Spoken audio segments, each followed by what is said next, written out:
It was a Boxing After Dark showcase for Gatti at the Mohegan Sun Casino in Connecticut. It was May 18, 2002. No one at ringside was fully prepared for what we were about to see. That includes Larry Merchant, Emmanuel Stewart, and me. Here's how we called what happened in the following hour. Everybody's expected a good fight tonight. Mickey Ward starts off with a left hook upstairs, not the trademark punch. That one goes to the ribs, but perhaps a reminder to Gatti, I'll throw it up here too. That's for sure. He's coming out off the bat. Normally a slower starter who sort of builds tempo as the fight goes on, but that's a good point. He probably learned a bit of a lesson in Texas about the importance of getting off early. Yes, but he's also going to learn the importance of throwing a straight right hand too, because that looping right hand is not going to be effective tonight. Straight.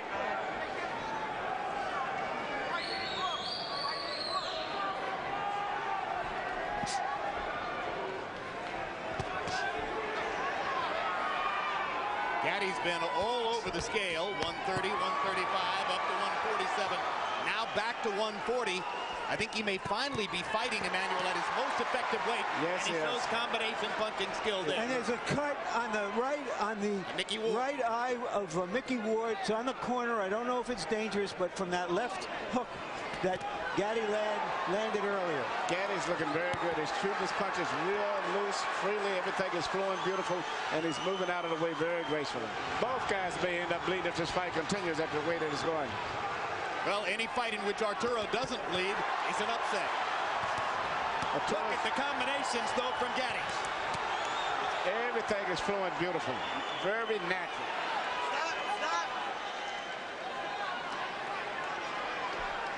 Arturo looking over at us as if to say, I agree with the call.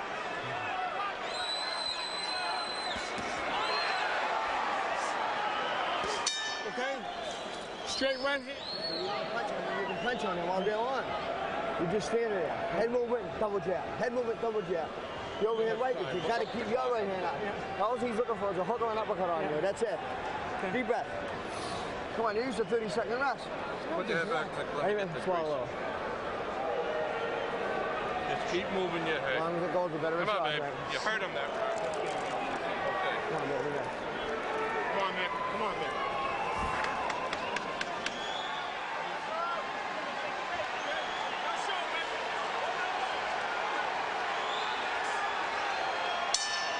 CompuBox numbers through the second round. Arturo Gatti averaging 29 jabs thrown per round.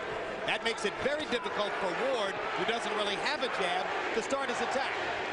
But Ward seems to be applying more pressure now and trying to get close, and he's going to have to continue doing that. He can't sit back at a distance. He's going to have to get very close to Gatti if he's got any chance of pulling this fight off. And he's going to have to trust that Al Gatti can keep the cut under control and keep him in the fight even as he presses forward. Yes, he does. And most good fighters can neutralize that. He's going to have to stay much, just as he's doing now, he's going to have to continue to do that, to stay close.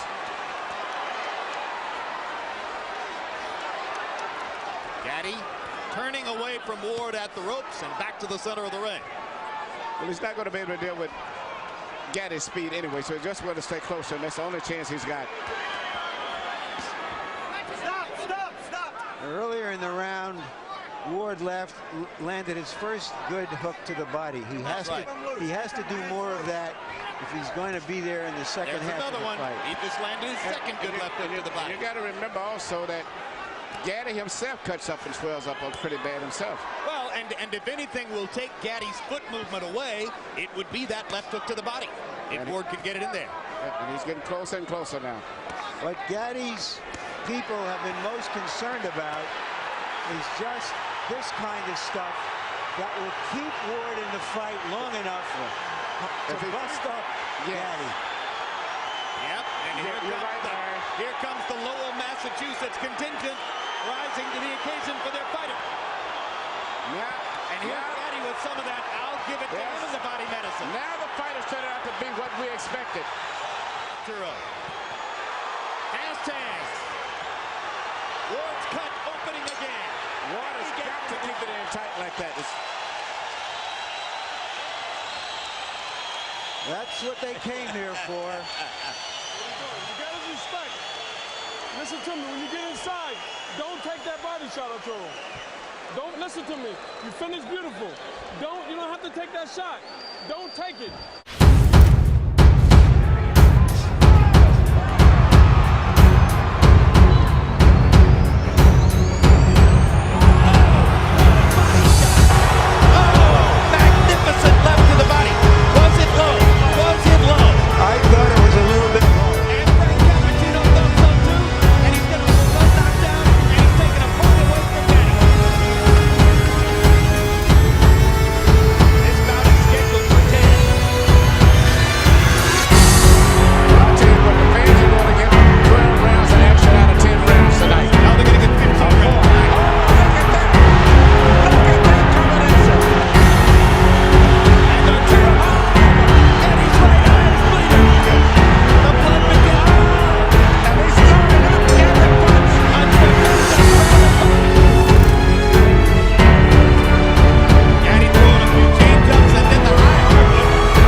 Himself out for the time being with that tremendous barrage in the first minute. Just look at this. Unbelievable.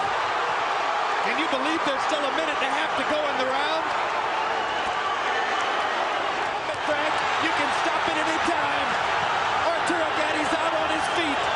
Frank Cappuccino's going to let him keep going. Gatti doesn't even have the strength to tie Ward up. Gatti's going to survive the round.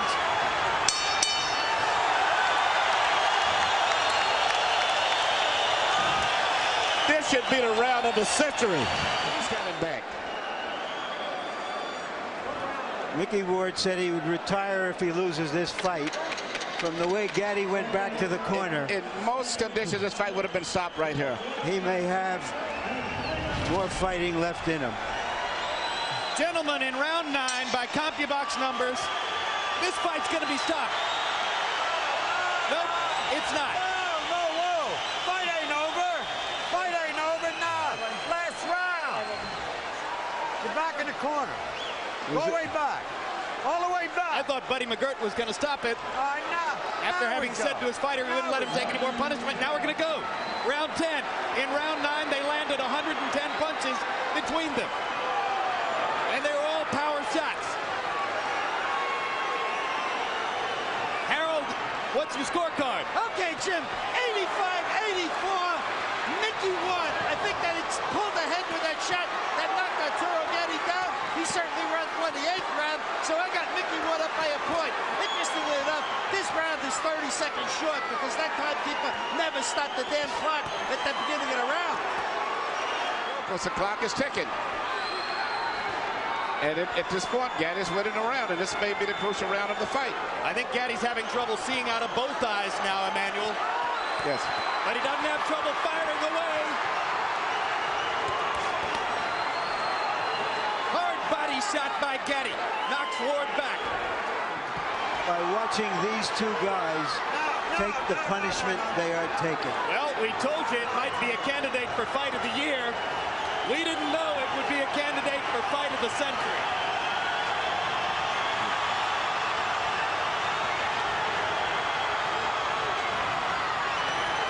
This is the way it has to end. Arturo Gatti, Irish Mickey Ward, two of the most honest fighters in the sport of boxing, circa 2002. A fight straight out of the 1950s, a throwback to the golden era of the ring.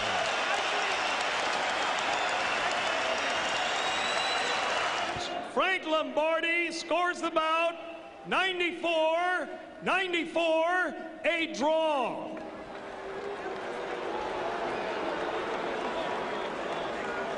Judge Richard Flaherty scores it 94-93. Judge Steve Weisfeld sees it 95-93. All to the winner by majority decision, Irish Mickey Ward.